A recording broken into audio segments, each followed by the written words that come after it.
Hello friends, I welcome all of you to biology booster. और दोस्तों, आशा करता हूं कि आप सभी खुश होंगे और आप सभी स्वस्थ होंगे। ठीक है, ये वीडियो कौन सा है? ये वीडियो 11th क्लास बायोलॉजी है और 11th क्लास बायोलॉजी में chapter number 2 that is biological classification हम लोग पढ़ रहे हैं।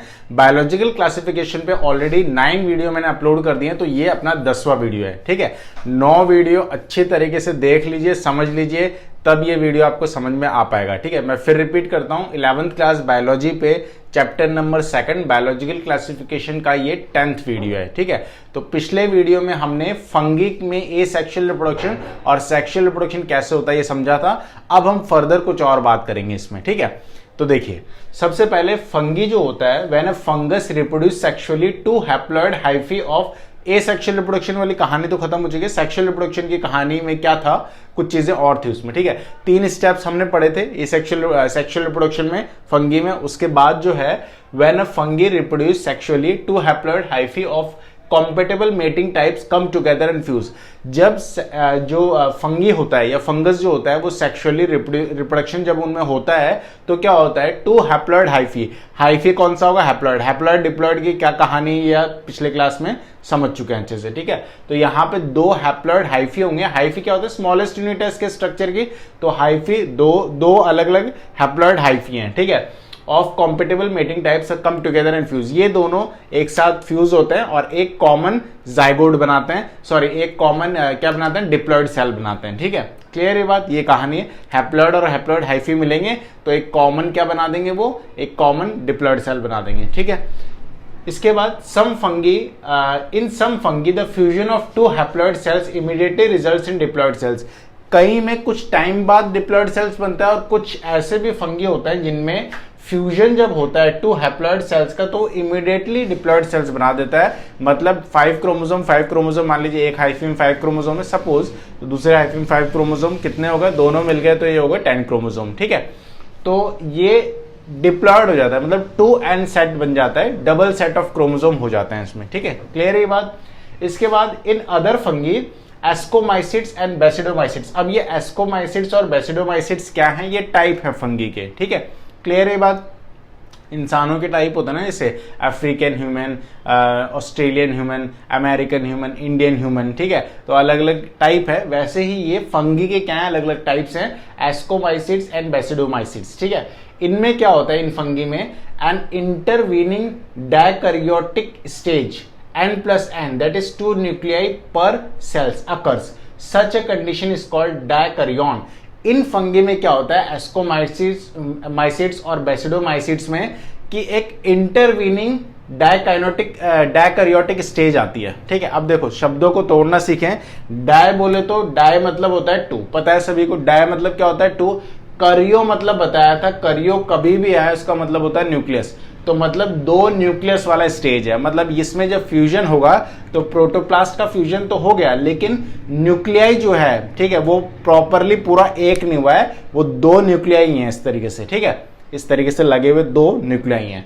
तो ये जो स्टेज होती है इंटरवीनिंग डायकैरियोटिक स्टेज, यानी कि n+n, क्योंकि इस सेल का क्रोमोसोम रहेगा और इस सेल का क्रोमोसोम रहेगा इस न्यूक्लियस में, इस सेल का क्रोमोसोम रहेगा इस न्यूक्लियस। अरे समझ पा रहे हो नहीं समझ पा रहे हो? देखो क्या कह रहे हैं ये, कि ये जो स्टेज है ना, कुछ सेल में क्या होता है, ठीक है, एक हैप्लॉइड और डिप्लॉइड सेल्स मिले, हैप्लॉइड और हैप्लॉइड सेल मिले और डिप्लॉइड सेल बन गया, कहानी खत्म। ठीक है, लेकिन कुछ फंगी जो होते हैं जैसे एस्कोमाइसिट्स और बेसिडोमाइसिट्स, इनमें क्या होता है कि सेल तो फ्यूज कर गया, मतलब 2 अलग अलग सेल, एक सेल यहाँ था एक सेल यहाँ था, दोनों फ्यूज करके एक सेल इन्होंने बना लिया। ठीक है, डिप्लॉइड सेल।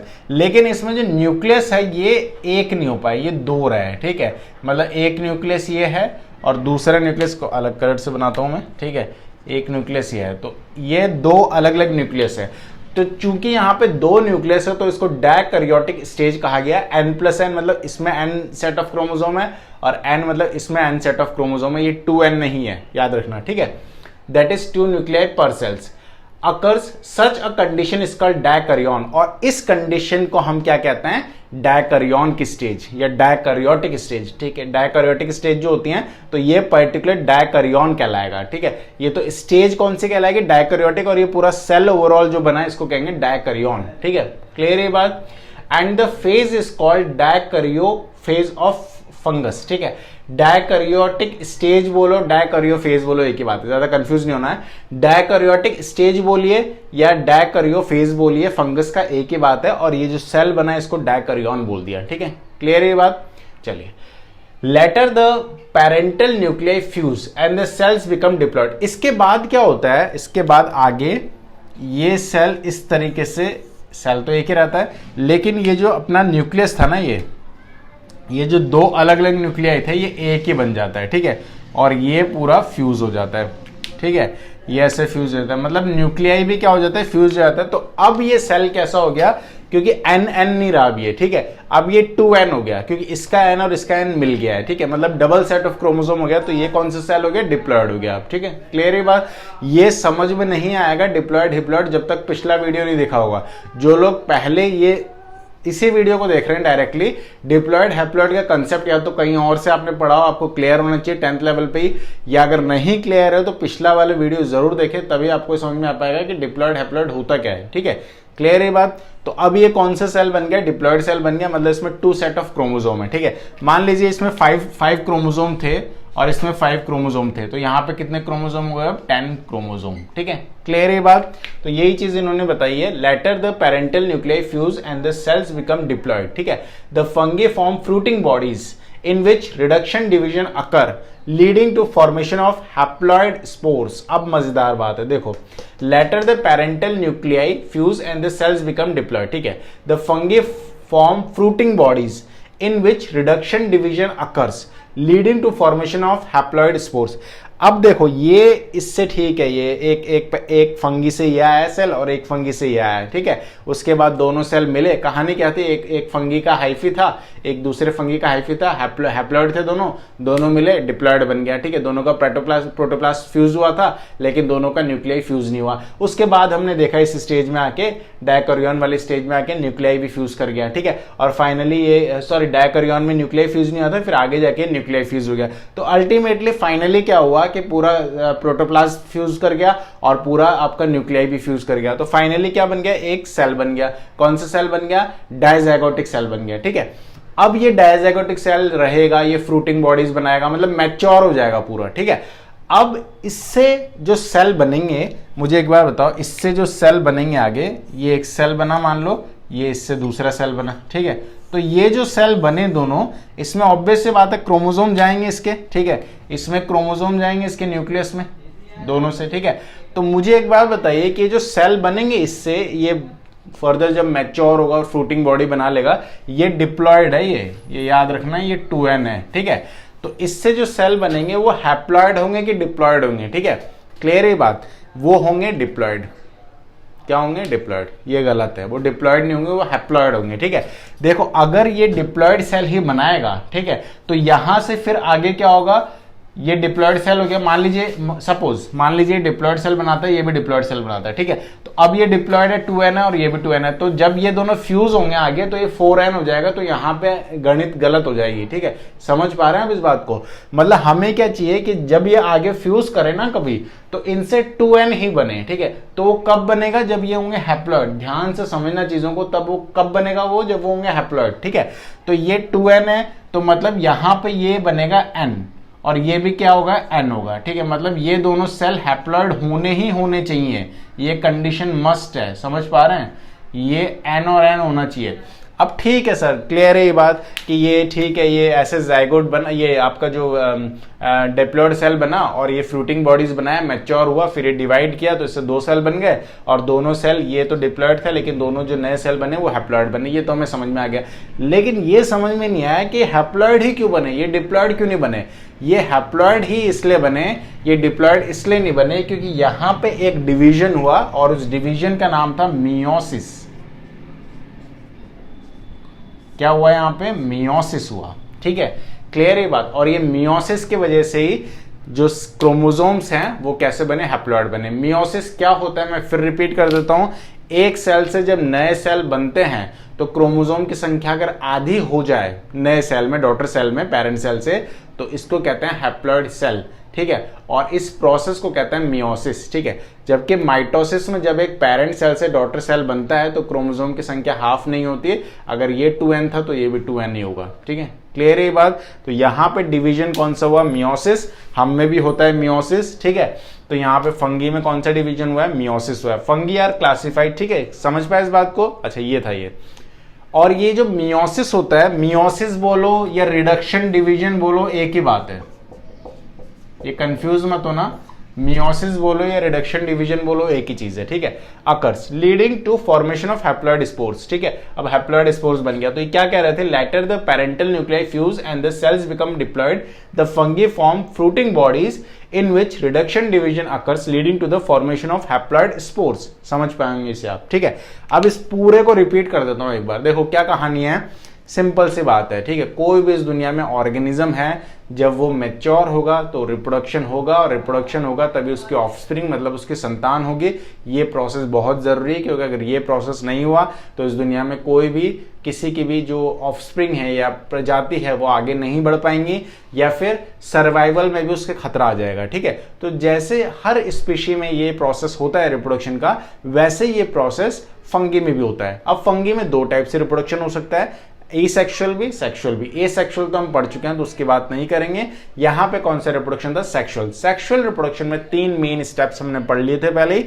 इसके बाद इन्होंने बताया कि जब 2 अलग अलग हैप्लॉइड सेल्स मिलते हैं, ये एक मैच्योर जो था फंगी था, ये दूसरा मैच्योर फंगी है। अब इस फंगी का एक पार्ट है हाइफी जो है हैप्लॉइड, और इस फंगी का भी एक पार्ट है हाइफी जो है हैप्लॉइड। दोनों हैप्लॉइड मिले तो क्या बन गया? ये डिप्लॉइड बन गया, ठीक है। लेकिन ये दोनों जब हाइफी मिले थे हैप्लॉइड, तो ये फ्यूज तो हो गए थे, इनका प्रोटोप्लास्ट तो फ्यूज हो गया था, लेकिन इनका न्यूक्लियस फ्यूज नहीं हुआ था। तो जब न्यूक्लियस फ्यूज नहीं होता तो उसमें 2 न्यूक्लियस वाली स्टेज आती है, उसको कहते हैं डायकैरियोफेज, ठीक है। ये हमने पढ़ लिया। अब बाद में क्या होता है? न्यूक्लियस भी फ्यूज हो जाता है, और ये एक ऐसा सेल बन जाता है जो डिप्लॉयड होता है और उसका न्यूक्लियस भी फ्यूज हो चुका है, तो कंप्लीट डिप्लॉयड सेल वो बन चुका होता है इस तरीके से। अब ये अपनी जिंदगी जीता है आराम से, कोई दिक्कत नहीं है। लेकिन कुछ टाइम के बाद क्या हो जाता है? ये भी मैच्योर हो जाता है। अब ये मैच्योर हो जाता है तो रिप्रोडक्शन भी होगा। अब ये फ्रूटिंग बॉडीज बनाता है फिर, तो इससे नए सेल बनते हैं इस तरीके से। अब इससे जो नए सेल बनते हैं वो मियोसिस के दौरान, मियोसिस के कारण कैसे बनते हैं? हैप्लॉइड बनते हैं। यानी कि ये तो खुद डिप्लॉइड था, 2n था, लेकिन इससे जब नए माइसीलियम बनेंगे, नए सेल बनेंगे, नए हाइफी बनेंगे, तो हाइफी कैसे होंगे? वो हैप्लॉइड होंगे, n और n, और फिर फर्दर ये n और n मिलेंगे, यानी कि हाइफी मिलेंगे हैप्लॉइड, तो फिर डाइप्लॉइड बनाएगा। यही साइकिल चलती रहेगी, ठीक है। समझ पाएंगे इसे आप। अब दोस्तों इसमें समझने वाली बात यह है कि on the basis of morphology, अब फंगी की, ठीक है, हमने ये सब पढ़ लिया कि रिप्रोडक्शन क्या होता है, सारी बातें, लेकिन अब फंगी के अलग अलग टाइप्स हैं, ठीक है। तो on the basis of morphology of mycelium, ठीक है, मॉर्फोलॉजी ऑफ माइसीलियम। मॉर्फोलॉजी मतलब क्या होता है? किसी चीज की बाहरी आकृति की पढ़ाई करना, ठीक है। मॉर्फोलॉजी मतलब किसी के एक्सटर्नल स्ट्रक्चर की स्टडी करना मॉर्फोलॉजी कहलाता है। तो on the basis of morphology of mycelium, mycelium क्या होता है ये आपको पता है, हाइफी का पूरा जो स्ट्रक्चर बनता है हाइफी से, वही माइसीलियम है। तो माइसीलियम के क्या आकार है, क्या मॉर्फोलॉजी है, उसके आधार पे, और मोड ऑफ स्पोर फॉर्मेशन, और स्पोर किस तरीके से बनता है किसमें? फंगी में। इन दोनों बेसिस, और इसके अलावा फ्रूटिंग बॉडीज कैसे बनती हैं, ठीक है। तो देखो किसके आधार पे क्लासिफाई किया जा रहा है? एक तो मॉर्फोलॉजी ऑफ माइसीलियम, माइसीलियम की क्या मॉर्फोलॉजी है, इसके अलावा मोड ऑफ फॉर्मेशन क्या है, स्पोर फॉर्मेशन का मोड क्या है, और फ्रूटिंग बॉडीज के बनने का क्या मेथड है, क्या मोड है, ठीक है। इसके आधार पर फंगी को 4 भागों में बांट दिया गया है। Fungi are classified into various classes, ठीक है। 4 मेन क्लासेस कौन सी हैं फंगी की? सबसे पहला है फाइकोमाइसीट्स, ठीक है। सबसे पहला कौन सा टाइप है? फाइकोमाइसीट्स, ठीक है। दूसरा है एस्कोमाइसीट्स, तीसरा है बेसिडोमाइसीट्स, और चौथा है ड्यूटेरोमाइसीट्स। कंफ्यूज नहीं होना है, 4 कौन से हैं? फाइकोमाइसीट्स, एसिडोमाइसीट्स, एस्कोमाइसीट्स, बेसिडोमाइसीट्स और ड्यूटेरोमाइसीट्स, ठीक है। अब इसमें ये याद रखना है कि ये जो होता है फाइकोमाइसीट्स जो होता है, ये होता है सिंपल फंगी, मतलब स्ट्रक्चर वाइज या इनका जो मोड है अलग अलग चीजों का, मतलब फ्रूटिंग बॉडी बनाने का, स्पोर फॉर्मेशन का, वो सिंपल है। तो ये सिंपल फंगी है, ठीक है। और ये तीनों जो हैं, ये तीनों आते हैं कॉम्प्लेक्स फंगी के केस में। की कैटेगरी में, ठीक है, ये कॉम्प्लेक्स फंगी की कैटेगरी में आते हैं ये तीनों, ये और ये, ठीक है। ये देखो एक एक करके हम इनको पढ़ेंगे अलग से, लेकिन एक मोटी मोटी चीजें आपको पता होनी चाहिए। सबसे पहली बात तो सिंपल फंगी होता है एस्कोमाइसिट्स, फाइकोमाइसिट्स, और एस्कोमाइसिट्स, बेसिडोमाइसिट्स और ड्यूटेरोमाइसिट जो होते हैं वो कैसे होते हैं, कॉम्प्लेक्स फंगी होते हैं। दूसरी बात, इनमें जो होते हैं जब हमने हाइफी पढ़ा था ऐसे, ये हाइफी का स्ट्रक्चर मान लो, ठीक है, ये दूसरा हाइफी है, ये तीसरा हाइफी, ऐसे हाइफी के स्ट्रक्चर थे ना, ठीक है। तो इसमें क्या होता है हाइफी में, इसमें ये इस तरीके से जो स्ट्रक्चर था आपका ये नहीं है, मतलब इसमें ब्लॉकेज नहीं था कहीं भी, ठीक है, कोई ब्लॉकेज नहीं था। लेकिन इनका जो स्ट्रक्चर होता है, इनके जो हाइफी होते हैं वो इस तरीके से, उनमें क्या होता है ऐसे ब्लॉकेज होता है, ठीक है, क्लियर ही बात। हाँ, तो इसमें फर्क यही है कि इसका जो साइटोप्लाज्म पूरा लीनियर फॉर्म में होगा, इसका साइटोप्लाज्म लीनियर फॉर्म में नहीं होगा, भागों में कुछ खंडों में इनके हाइफी जो होंगे वो बटे हुए होंगे, ठीक है। तो ये मेन दो चीजें हैं जो इनके बारे में याद रखनी है आपको। सबसे पहली बात तो सिंपल फंगी है, और इसमें क्या होता है पूरा लीनियर वे में इनका साइटोप्लाज्म होता है, ठीक है, मतलब कोई भी इस तरीके से ब्लॉकेज नहीं होता है, ठीक है। जबकि यहाँ पे जो होता है इनका जो कॉम्प्लेक्स फंगी है एक तो ये तीनों, और इनमें जो होता है ब्लॉकेज होता है इस तरीके से, मतलब ये पूरा लीनियर फॉर्म में इनका जो साइटोप्लाज्म है वो नहीं है, ठीक है। अब हम एक एक करके इनको पढ़ेंगे, ठीक है। सबसे पहले फाइकोमाइसिट्स को और इनको, तो ये चीजें आप ध्यान रखना। अब मैं थोड़ा सा हटता हूं यहां से, और इसका स्क्रीनशॉट लीजिए नोट्स बनाने के लिए, और उसके बाद इसके आगे जो पार्ट्स हैं वो समझेंगे, ठीक है।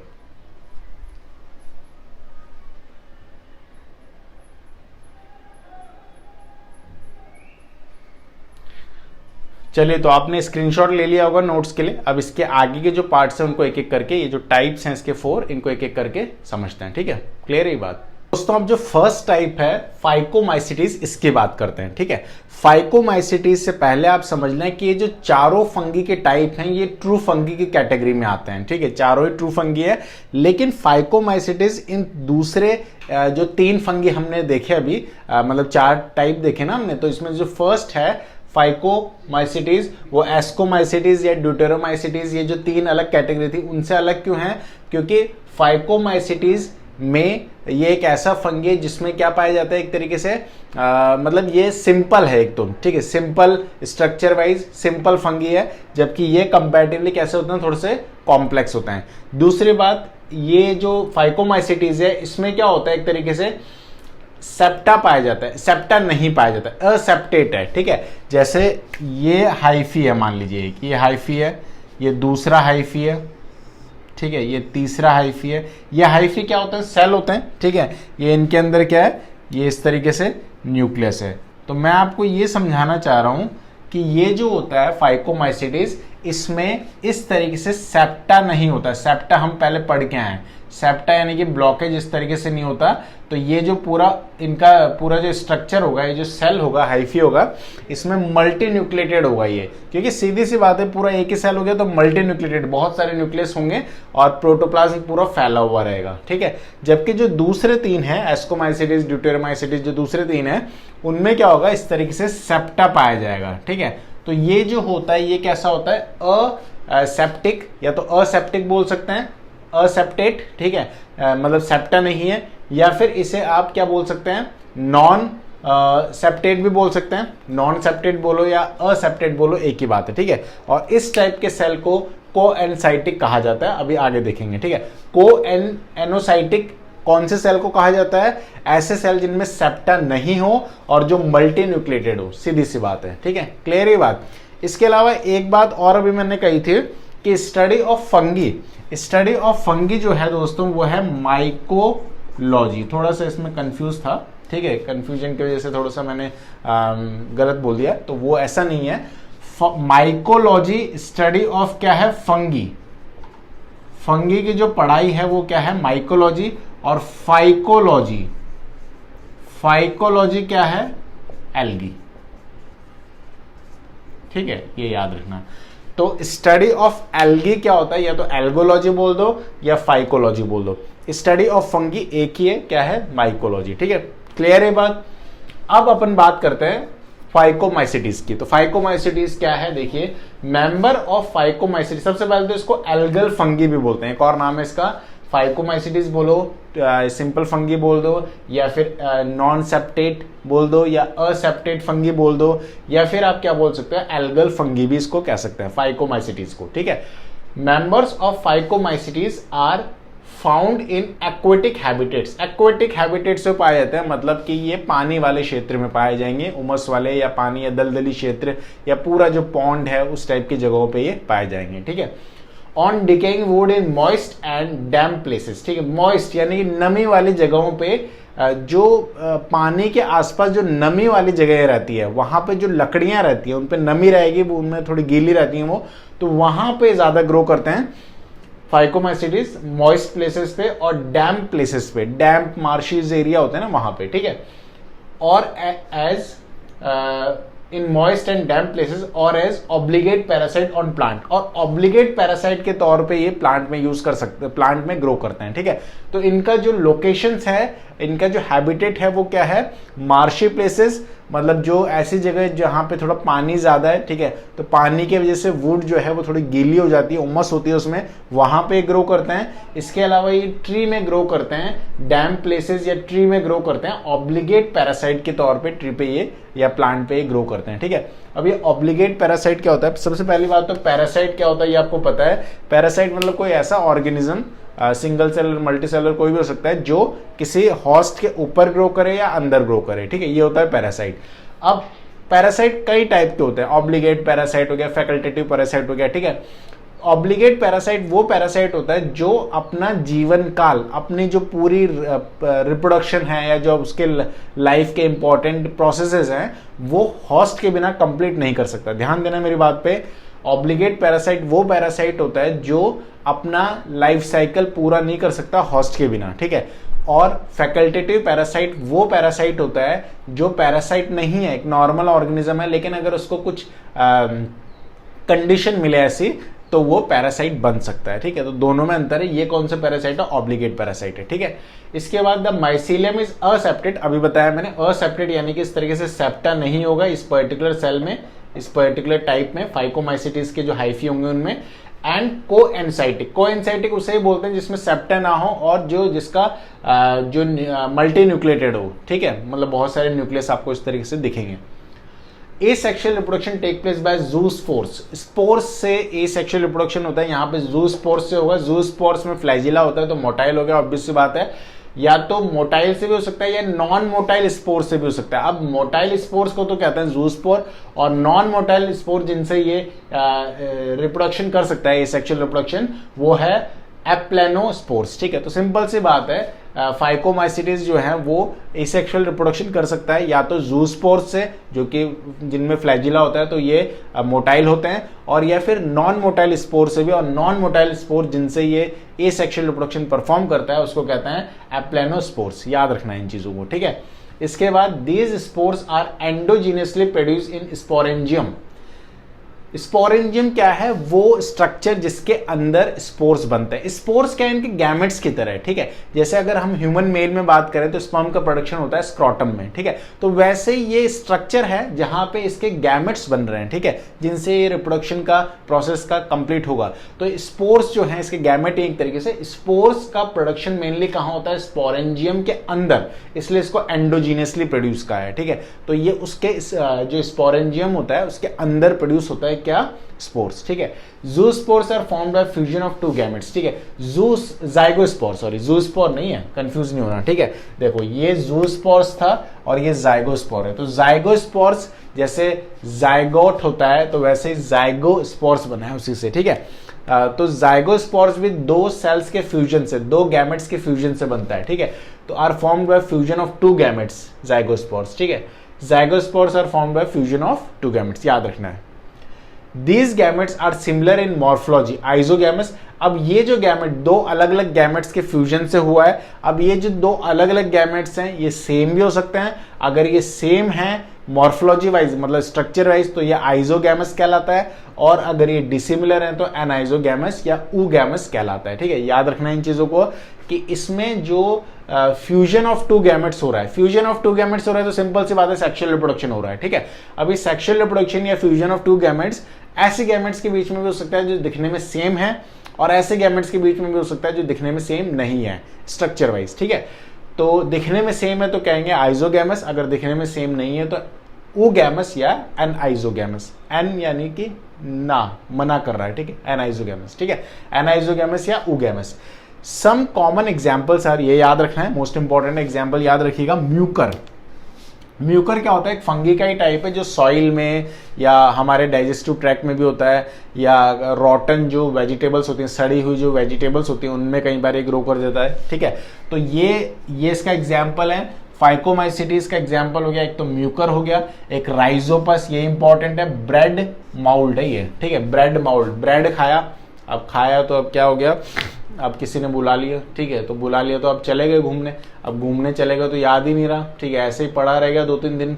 अभी तो आप घर पे रहते होंगे तो ऐसी प्रॉब्लम नहीं आती हुई, जब हॉस्टल वगैरह में रहेंगे आगे अपने घर से दूर। ठीक है, तो कई बार क्या होता है जल्दबाजी में ब्रेड वगैरह खाया आधा अधूरा और ऐसे ही छोड़ के कॉलेज चले गए या बाहर चले गए आप। ठीक है, आके देखते हैं शाम तक या 1-2 दिन बाद, मान लीजिए आपका आना हुआ, फ्रेंड के घर चले गए, 2-3 दिन बाद आया अपने रूम पे, तो आप देखते हैं कि उस ब्रेड पे एक सफेद सी लेयर है, फफूंदी सी जम जाती है उस पर। ठीक है, तो वो क्या होता है? राइजोपस होता है। याद रखना, ब्रेड मोल्ड। ठीक है, ये देखो ये कॉमन नाम है, ब्रेड माउल्ड हो गया। ठीक है, बेकर यीस्ट हो गया, कॉमन नाम है, एक्चुअल नाम इसका ये है, बायोलॉजिकल नेम। ठीक है, राइजोपस। इसके बाद है एल्बुगो। एल्बुगो भी एक क्या है? फाइकोमाइसिटीज है, मतलब फंगी है, और ये parasitic fungi on mustard. Mustard जो होता है, ठीक है, सरसों के ऊपर उगता है, सरसों के पेड़ पे, प्लांट पे, ठीक है, पत्तियों पे या कहीं भी, उस पे ये ग्रो करता है। ठीक है, ग्रो करता है क्या है? पैरासाइट है, मतलब इसको नुकसान पहुंचाता है ये कौन? एल्बुगो। ठीक है, तो इसके बाद अब सेकंड जो है वो है एस्कोमाइसिटीज। ठीक है, तो ये हमने पढ़ लिया सिंपल फंगी। अब हम कॉम्प्लेक्स पढ़ेंगे तीनों। तो एस्कोमाइसिटीज, एक तो कॉम्प्लेक्स पढ़ेंगे और दूसरा डिफरेंस क्या था कि अब इसमें सेप्टा होंगे, ये सेल है ना, तो ये ऐसे सेप्टा इसमें पाया जाएगा। ठीक है, तो ये मल्टी न्यूक्लिएटेड नहीं होते हैं ज्यादातर। ठीक है, तो एस्कोमाइसिटीज की बात करें तो commonly known as sac fungi. Sac fungi इसको कहते हैं, इसका नाम है। ठीक है, अब नाम क्यों है पता नहीं, नाम है ऐसा। ठीक है, आपका नाम राजू हो सकता है, पप्पू हो सकता है, कुछ भी हो सकता है, तो कुछ भी नाम हो सकता है, तो इसका नाम है सैक फंगी। ठीक है, the ascomycetes are unicellular, example yeast. ये यूनिसेलुलर होता है, सबसे पहले कैरेक्टरिस्टिक्स तो ये है, ये मल्टीसेलुलर कभी नहीं होंगे। Fungi multicellular, unicellular, single cellular दोनों टाइप के होता है। ये कौन से हैं? यूनिसेलुलर हैं। ठीक है, एग्जाम्पल यीस्ट, जैसे कि एग्जाम्पल ले यीस्ट। यीस्ट एक एग्जाम्पल है इसका, सैक्रोमाइसिस, और मल्टीसेलुलर एग्जाम्पल पेनिसिलियम। ठीक है, देखो अब ये एस्कोमाइसिटीज जो होते हैं ये कंडीशन नहीं है कि यूनिसेलुलर ही होंगे, ये इनको सैक फंगी कहते हैं। सबसे पहली बात तो ये, अब ये सिंगल सेलुलर भी हो सकते हैं, ये मल्टी सेलुलर भी हो सकते हैं। सिंगल सेलुलर जो होते हैं जैसे कि यीस्ट फंगी की कैटेगरी में आते हैं, और फंगी में पर्टिकुलर एस्कोमाइसिट्स में आते हैं। ठीक है, तो ये सैक्रोमाइसिस जो है ये एग्जाम्पल है सिंगल सेलुलर फंगी का। इसके बारे में बताता हूँ, ये बहुत इंपॉर्टेंट है सैक्रोमाइसिस। ठीक है, सैक्रोमाइसिस सेरेविसिया बहुत ज्यादा इस्तेमाल होता है इस यीस्ट का बेकरी प्रोडक्ट को बनाने में। केक हो गया या ब्रेड हो गया, बियर प्रोडक्शन, वाइन प्रोडक्शन। ठीक है, इन चीजों में बहुत बड़े लेवल पे इसका इस्तेमाल किया जाता है, और बेकरी प्रोडक्ट में बहुत ज्यादा इस्तेमाल किया जाता है, इसलिए इसको बेकर यीस्ट भी कहते हैं, सैक्रोमाइसिस सेरेविसिया को। कि बेकर जो होता है ना, बेकिंग से रिलेटेड जो लोग काम करते हैं, उनका यीस्ट है ये, उनका दोस्त है, इसलिए इसको बेकर यीस्ट भी कहते हैं। और 12th में और डिटेल में इसके बारे में पढ़ेंगे आप। ठीक है, इसके बाद मल्टीसेलुलर अगर हम एस्कोमाइसिट्स की बात करें तो वो है पेनिसिलियम। मोस्ट इंपॉर्टेंट है पेनिसिलियम नोटेटम, फंगी से बना है। और ये पेनिसिलियम नोटेटम क्या है? एक फंगी है जिसने पेनिसिलिन यानी कि जो एक एंटीबायोटिक है उसका प्रोडक्शन किया है। ठीक है, जिसको हम आज भी यूज करते हैं। They are saprophytic. सेप्रोफाइटिक आपको पता ही है क्या होता है, जो किसी दूसरे पे डिपेंडेंट हो अपनी लाइफ के लिए, जो किसी मरे हुए पे डिपेंडेंट हो। मरा हुआ क्या हो सकता है, कोई लीफ हो सकता है, कोई पेड़ का कोई टुकड़ा हो सकता है, कोई एनिमल हो सकता है, कोई एनिमल का वेस्ट हो सकता है, किसी डेड डिकेइंग पे जो फीड करे वो होते हैं सेप्रोफाइटिक। तो ये मोड ऑफ न्यूट्रिशन शो कर रहा है, मतलब इनका मोड ऑफ न्यूट्रिशन क्या हो गया, सेप्रोफाइटिक हो गया। डिकम्पोजर्स, ठीक है, डिकम्पोजर्स हैं ये। डिकम्पोजर्स क्या होते हैं, जो गला दें, जो डेड बॉडी को गला दें, जो किसी टुकड़े को, मरे हुए किसी चीज को गला दें, वो होते हैं डिकम्पोजर्स। तो ये कैसे हैं, डिकम्पोजर्स हैं, ठीक है। पैरासाइटिक है ये, मतलब किसी दूसरे को नुकसान पहुंचाते हैं, होस्ट को ये। और कॉप्रोफिलस होता है, ठीक है, ये नया टर्म है यहां पे, कॉप्रोफिलस। कॉप्रोफिलस क्या होता है, देखिए, कॉप्रोफिलस, ग्रोइंग ऑन डंग, ठीक है। डंग मतलब जो गोबर होता है एक तरीके से, जो डेड ये जो आपके कैटल्स वगैरह होते हैं, उनका जो गोबर होता है, उनका जो डंग होता है, उस पे फीड करता है ये, ठीक है। तो ये अलग अलग टाइप के फंगी हैं, तो ये याद रखना, ये टर्म याद रखना, टर्म में बड़ी दिक्कत होती है आगे, ठीक है। तो कॉप्रोफिलस क्या होता है, ऐसे एनिमल होते हैं कॉप्रोफिलस जो डंग पे, ठीक है, यानी कि जो किसी एक्सक्रीटा पे, किसी एनिमल या किसी के भी एक्सक्रीटा पे फीड करते हैं, वो कॉप्रोफिलस होते हैं। तो ये एस्कोमाइसिड्स कॉप्रोफिलस है, ये पैरासाइटिक भी है, ये डिकम्पोजर्स भी है, और ये सेप्रोफाइटिक भी होता है, ठीक है। क्लियर ये बात। अब आप इसका स्क्रीनशॉट ले लीजिए, फिर आगे बढ़ते हैं।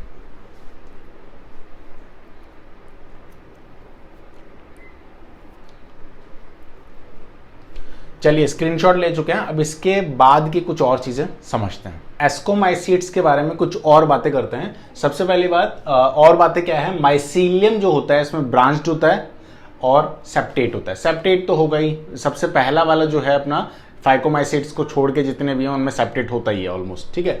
तो माइसीलियम इसमें ब्रांच होता है और सेप्टेट होता है। अच्छा, इसके बारे में एक और बात बताऊं मैं एस्कोमाइसीट्स के बारे में, कि एस्कोमाइसीट्स सबसे ज़्यादा डाइवर्स है, मतलब सबसे ज़्यादा अगर वैरायटी या लार्जेस्ट अगर ग्रुप इनमें बोले हम इन फंगी में, तो सबसे ज़्यादा टाइप के फंगी किस कैटेगरी में आते हैं, एस्कोमाइसीट्स के आते हैं, ठीक है। बहुत सारी इसमें कैटेगरी हैं एस्कोमाइसीट्स में एज कंपेयर टू अदर, ठीक है, मतलब इतनी कैटेगरी दूसरे टाइप्स में नहीं है जितनी कैटेगरी एस्कोमाइसीट्स की होती हैं, मतलब इसके सबसे ज़्यादा प्रकार की फंगियाँ हैं इस दुनिया में, ठीक है। तो माइसीलियम ब्रांच होता है और सेप्टेट होता है। The asexual spores are conidia. Asexual spore जो इसमें होता है उसको कॉनिडिया कहते हैं, ठीक है। Produced exogenously on the special mycelium called conidiophores, ठीक है। ये एक्सोजीनियसली, एंडोजीनियसली नहीं, मतलब बाहर से बन रहा है, ठीक है। देखो, माइसीलियम ब्रांच होता है और सेप्टेट होता है। The asexual spore, asexual spore जो होता है उसको कॉनिडिया कहते हैं। एक्सोजीनियसली बनता है, मतलब बाहर बन रहा है, अंदर नहीं बन रहा, ठीक है। Exogenously on the special mycelium called conidiophore. Conidiophore एक माइसीलियम है जिसके द्वारा ये एक्सोजीनियसली बनाया जाता है कॉनिडिया, ठीक है, जो कि एक एसेक्सुअल स्पोर है, मतलब इसी के थ्रू एसेक्सुअल रिप्रोडक्शन होगा आगे, ठीक है। Conidia on germination produce mycelium. Conidia germinate करता है फेवरेबल कंडीशन में, तो इससे माइसीलियम बनता है। और sexual spores are called ascospores, ठीक है। और सेक्सुअल स्पोर, अच्छा ये सब स्टोरी किसकी है, एसेक्सुअल स्पोर की। अब सेक्सुअल स्पोर जो बनेगा उसको कहेंगे एस्कोस्पोर्स, ठीक है। एस्कोस्पोर्स क्या होता है, सेक्सुअल स्पोर्स होते हैं which are produce endogenously in sac like asci singular ascus, ठीक है। अच्छा, सैक में बनता है। अच्छा, एक और चीज, अभी कुछ देर पहले मैंने बताया था कि सैक फंगी भी कहते हैं इसको। तो इसका रीजन है दोस्तों, इसका रीजन ये है कि ये सैक लाइक स्ट्रक्चर में बनते हैं, ठीक है। तो इस सैक क्या होता है, थैलेनुमा कोई संरचना, कोई ऐसे बैग लाइक कोई स्ट्रक्चर। तो ऐसे बैग लाइक स्ट्रक्चर के अंदर, जिसको आप एस्के बोल रहे हैं, इसके अंदर इसका निर्माण होता है। इसीलिए इसको जो एस्कोमाइसीड्स फंगी होती है इसको सैक फंगी भी कहते हैं, ठीक है। तो ये इसका रीजन है, ठीक है। मैं फिर रिपीट करता हूं, conidia on germination produce mycelium. Sexual spores और कॉल्ड एस्कोस्पोर्स, ठीक है। एस्कोस्पोर्स कहते हैं जो प्रोड्यूस होते हैं एंडोजीनियसली, याद रखना एक्सोजीनियसली ये था, ये एंडोजीनियसली है। In sac like structure asci. Asci एक स्ट्रक्चर है सैक लाइक जिसके अंदर ये प्रोड्यूस होते हैं एस्कोस्पोर, जो कि सेक्सुअल स्पोर्स हैं, ठीक है। अब ये सिंगुलर बोले तो एस्कस मतलब एक बैक्टीरियम सिंगल बैक्टीरिया, बैक्टीरिया बहुत सारे बैक्टीरिया, तो वैसे ही एक सिंगल एस्कस बोलेंगे और बहुत सारे मतलब प्लूरल तो एस्कस एस्की बोलेंगे। ठीक है, क्लियर है बात? तो कंफ्यूज नहीं होना है, क्या चीजें क्या हैं ये आपको यहाँ पे समझ में आ गया होगा। ठीक है, इसके बाद asci are arranged in different types of fruiting bodies. अब ये जो एस्की होते हैं, ये जो स्ट्रक्चर है सैकलाइट, ये different type of fruiting bodies में अरेंज है और उन फ्रूटिंग बॉडीज को कहते हैं एस्कोकार्प्स। ठीक है, सिंपल सी बात है, ये जो सैक लाइक स्ट्रक्चर है जिसको हम एस्की बोलते हैं, ये डिफरेंट फ्रूटिंग बॉडीज में अरेंज है। डिफरेंट फ्रूटिंग बॉडीज में मतलब ये एक तरीके से अरेंज है या प्रेजेंट है, ठीक है, या मिलता है हमें, और उन फ्रूटिंग बॉडीज को कहते हैं एस्कोकार्प्स, जिनके अंदर ये मौजूद है। ठीक है, उन फ्रूटिंग बॉडीज को।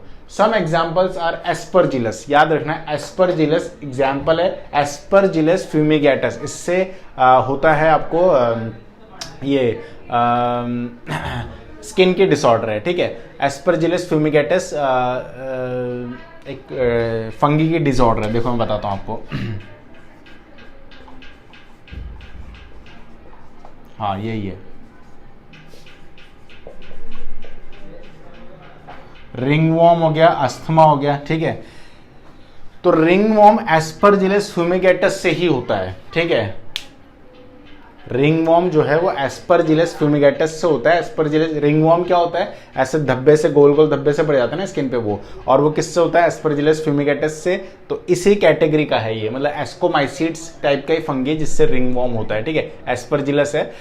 क्लेविसेप्स, क्लेविसेप्स एक दूसरा टाइप है फंगी का, और न्यूरोस्पोरा भी एक टाइप है फंगी का ही। ठीक है, इसके बाद न्यूरोस्पोरा के बारे में कुछ और बातें बताई गई। Neurospora is used extensively in biochemical genetical work.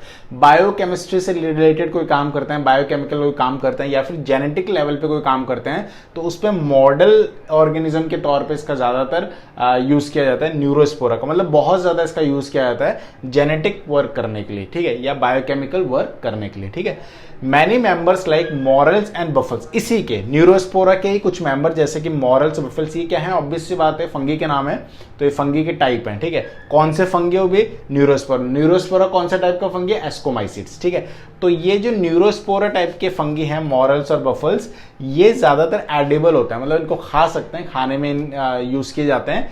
And are considers डेलिकेशियस, डेलिकेशियस मतलब बहुत कोमल, बहुत सॉफ्ट होता है ये। ठीक है, क्लियर ही बात? तो ये सारी बातें थी किसमें, एस्कोमाइसिड्स में। इससे पहले हमने पढ़ा था फाइकोमाइसिड्स। ठीक है, तो ये इस वीडियो में इतना ही रखते हैं, तो इसके बाद के जो फंगी हैं वो हम नेक्स्ट वीडियो में कंटिन्यू करेंगे। ठीक है, तो अगर इसमें कोई डाउट है आपको तो कमेंट बॉक्स में जरूर बताइएगा, और thank you for watching this video, love you all.